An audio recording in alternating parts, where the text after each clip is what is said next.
Hi hello dears. ഇന്ന് ഞാനൊരു ചെറിയ മുറവുമായി പറമ്പിലേക്ക് ഇറങ്ങിയിരിക്കുകയാണ്. അപ്പോൾ ദാ നിൽക്കുന്നു കുറച്ച് നമ്മളുടെ തഴുതാമ. ഇത് കാണാത്തവരായി ആളുകൾ കുറവായിരിക്കും. ഇതെന്ന് പറഞ്ഞാൽ നമുക്ക് നല്ലൊരു ഔഷധ സസ്യമാണ്. കൂടാണ്ട് ഇതൊരു ഗ്രീൻ ലീഫി വെജിറ്റബിളും കൂടി ആണ്. വെറൈറ്റി ഉണ്ട് കേട്ടോ ഈ തഴുതാമ. ഇത് വയലറ്റ് തണ്ടാണ് കേട്ടോ. ഇതിൻ്റെ ചെറിയ തണ്ടുകൾ കണ്ടോ, വയലറ്റ് തണ്ടാണ്. ഇതിന് ചെറിയ പൂക്കളും ഉണ്ട് കേട്ടോ.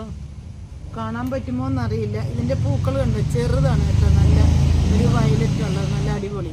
അപ്പം നമുക്കിന്ന് എന്തായാലും ഇതിനെ നമുക്കിന്നൊരു തോരൻ വയ്ക്കാം. ഇഷ്ടം മാതിരി നമ്മുടെ പറമ്പിലൊക്കെ ഉണ്ട്. പക്ഷേ പലരും ഇതിൻ്റെ ഗുണത്തെക്കുറിച്ച് അറിയാണ്ട് ഇതിനെ എടുക്കാനായിട്ട് ശ്രമിക്കാറില്ല. ഇഷ്ടംപോലെ നമ്മുടെ പറമ്പിൽ വളരുന്നൊരു സസ്യമാണിത്. ഇതിൻ്റെ മെയിനായിട്ട് നമുക്ക് മലബന്ധം, നമുക്ക് എല്ലാവരും പറയാറില്ലേ, ഇന്ന് രാവിലെ പോയിട്ടുണ്ട്, വയറ്റിൽ നിന്ന് പോയിട്ടില്ല, അല്ലെങ്കിൽ എനിക്ക് രാവിലെ കക്കൂസിപ്പം ഭയങ്കര ബുദ്ധിമുട്ടായിരുന്നു എന്നൊക്കെ പറയുന്നവർക്ക് ഇതിൻ്റെ ഇല നമുക്ക് തോരൻ വെച്ച് കഴിച്ചാൽ നല്ലൊരു അടിപൊളി എഫക്റ്റ് ആയിരിക്കും. നമുക്ക് നമ്മുടെ ശരീരം ചെറിയ ഇലയൊക്കെ ആയിട്ട് നല്ല സൂപ്പറാണ്. ഇന്ന് എന്ത് കറി വയ്ക്കാം, ഇന്ന് എന്ത് തോരൻ വയ്ക്കാം എന്ന് വിചാരിച്ച് ഇങ്ങനെ നോക്കിയിരിക്കുമ്പോഴാണ് നമ്മുടെ പറമ്പിൽ ദാ നിൽക്കുന്നു തഴുതാമകളുടെ ഒരു കൂട്ടം തന്നെ. എന്നാൽ ഇന്ന് നമുക്ക് അവരെ തന്നെ എന്നിട്ട് പറിച്ചെടുക്കാം. കുറച്ച് ചീര ഉണ്ടായിരുന്നു, ആ ചീര തികയില്ല നമുക്ക് തോരൻ വയ്ക്കാം. അപ്പം നമുക്ക് എന്ത് ചെയ്യാം, ഇതിലും കൂടെ കുറച്ച് നമുക്ക് അങ്ങോട്ട് നുള്ളിയെടുത്ത് നല്ല അടിപൊളിയാക്കാം. ഇത് നമുക്ക് വേണമെന്നുണ്ടെങ്കിൽ ഇതിൻ്റെ വേരോ അല്ലെങ്കിൽ ഇതിൻ്റെ ഇല തൈയൊക്കെ എടുത്തിട്ട് നമുക്ക് നമ്മുടെ ഗ്രോ ബാഗ് വളർത്താൻ കേട്ടോ. അപ്പോൾ നമുക്കിങ്ങനെ പറമ്പിലേക്ക് ഇറങ്ങേണ്ട കാര്യമില്ല. പക്ഷേ ഗൈസ്, നമ്മൾ ആ പറമ്പിലൊക്കെ ഇറങ്ങി ഇതൊക്കെ ഒന്ന് നുള്ളിയെടുക്കുമ്പോൾ ഉണ്ടല്ലോ, അതിൻ്റെ ഒരു നോസ്റ്റും ഉണ്ടല്ലോ, പറഞ്ഞറിയിക്കാൻ പറ്റാത്തതാണ്. കണ്ടോ, ഇഷ്ടംമാതിരി നമ്മൾ നിൽക്കുന്നുണ്ട്. ഇഷ്ടംമാതിരി തെങ്ങിൻ്റെ തടത്തിലൊക്കെ ധാരാളം. വെറുതെ ഇതിനെ വളർത്തൊന്നും വേണ്ട, വളമൊന്നും വേണ്ട, തനിയെ വളർന്നു വരുന്ന ഒരു സംഭവമാണ്. പക്ഷേ ഇതിനെ പലരും ഉപയോഗിക്കാറില്ല എന്നുള്ളതാണ് സത്യം. അപ്പോൾ എല്ലാവരും ഒന്ന് ഇടയ്ക്കൊന്ന് ഉപയോഗിച്ച് നോക്കൂ, അടിപൊളിയല്ലേ.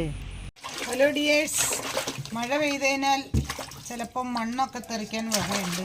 അപ്പം നമ്മൾ നല്ല വൃത്തിക്ക് പൈപ്പ് തുറന്ന് വെള്ളം ബക്കറ്റിൽ നിറച്ച് വൃത്തിക്ക് നമ്മൾ കഴുകിയെടുക്കണം. അല്ലെങ്കിൽ ചിലപ്പം മണ്ണൊക്കെ ഉണ്ടെങ്കിൽ കല്ല് കടിക്കാൻ സാധ്യതയുണ്ട്. അങ്ങനെ നമ്മളുടെ പറമ്പിൽ തന്നെ ഇത്രയും നല്ല ഒരു സസ്യം നിൽക്കുമ്പോൾ നമ്മൾ എന്തിനാ വിഷമൊക്കെ വാങ്ങിച്ച് കഴിക്കുന്നത്? ഒരു നേരത്തെ തോരൻ വയ്ക്കാനായിട്ട് നമുക്ക് എന്തായാലും നമ്മുടെ പറമ്പിൽ നിന്നൊക്കെ കിട്ടും. ഫ്ലാറ്റിൽ താമസിക്കുന്നവർക്കൊന്നും ഇത്ര ഫ്രഷായിട്ട് ചിലപ്പോൾ സാധനം കിട്ടിക്കൊള്ളണമെന്നില്ല കേട്ടോ. നമ്മുടെ വീട്ടിൽ തന്നെ ആകുമ്പം നമ്മളുടെ ഗ്രാമപ്രദേശങ്ങളിൽ വില്ലേജ് ലെവൽ തോരനൊക്കെയാണ് ഇതൊക്കെ വയ്ക്കുക, വില്ലേജുകാർ വയ്ക്കുന്ന തോരനൊക്കെ. അപ്പോൾ നമ്മളതിങ്ങനെ കഴുകി കൊട്ടയ്ക്കകത്ത്. ഹലോ സുഹൃത്തുക്കളെ, നമ്മളുടെ തഴുതാമ തോരൻ വയ്ക്കാൻ വേണ്ട ഇൻഗ്രീഡിയൻസ് ആണ് കേട്ടോ. ഒരു മുറി നാളികേരം ചിരണ്ടിയത് എടുത്തിട്ടുണ്ട്, ഒരു 4 ചുവന്നുള്ളി, 4 വെളുത്തുള്ളി, 2 നാടൻ പച്ചമുളക്, 1 ടീസ്പൂൺ മഞ്ഞൾപ്പൊടി, 1 ടീസ്പൂൺ ജീരകം, പിന്നെ 2 തണ്ട് വേപ്പില, ഉപ്പ് പാകത്തിന്. എരിവൊക്കെ നമ്മളുടെ ഓരോരുത്തരുടെ ഇഷ്ടത്തിനാണ്. ഇത് നമ്മളൊരു മിക്സിയുടെ ജാറിനടുത്ത് ഇട്ടിട്ട് നല്ലോണം ഒതുക്കിയെടുക്കുക. ഒത്തിരി അരയാൻ പാടില്ല.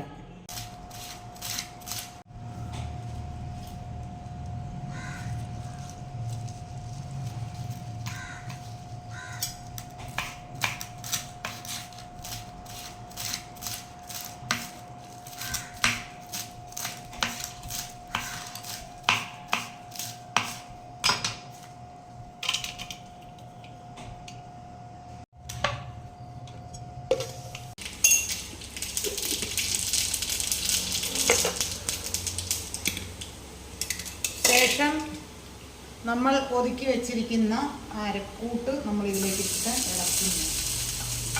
ഉപ്പൊക്കെ ഇതിൽ തന്നെ ചേർത്തിട്ടുണ്ടായിരുന്നു, അതുകൊണ്ട് നമുക്ക് ഇത് ഇട്ട് ഇളക്കാം. തീ സിമ്മിനകത്ത് ഇടണം കേട്ടോ. തീ സിമ്മിലിടുക, തീ കുറച്ചിടുക. നമ്മൾ അരിഞ്ഞ് വെച്ചിരിക്കുന്ന നമ്മുടെ സൂപ്പർ തഴുതാമയില അതിലേക്ക് കുറച്ച് ഇട്ടിട്ട് ഇളക്കുക.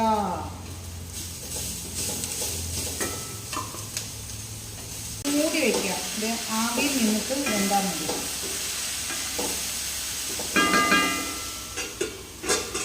ആവിയിൽ നിന്നും ഒരു കിടുക്കാച്ചയായിട്ട് വേവണ്ട. നമ്മളുടെ തഴുതാമ ഇല അടിപൊളി സൂപ്പറായി, നല്ല ഗ്രീൻ കളറായി തന്നെ വന്നിട്ടുണ്ട് കേട്ടോ ഗൈസ്. നോക്ക് ഗൈസ്, അടിപൊളിയല്ലേ? ആ കളർ അതേ നിലനിൽക്കുന്നു. അപ്പോൾ നമുക്കൊന്ന് ഉപ്പും നോക്കാം, സാധനം ടേസ്റ്റും നോക്കാം. കേമൻ എന്ന് പറയുന്ന ഔഷധങ്ങളിൽ കേമൻ സൂപ്പർ. എല്ലാവരും ഒന്ന് ട്രൈ ചെയ്യാം.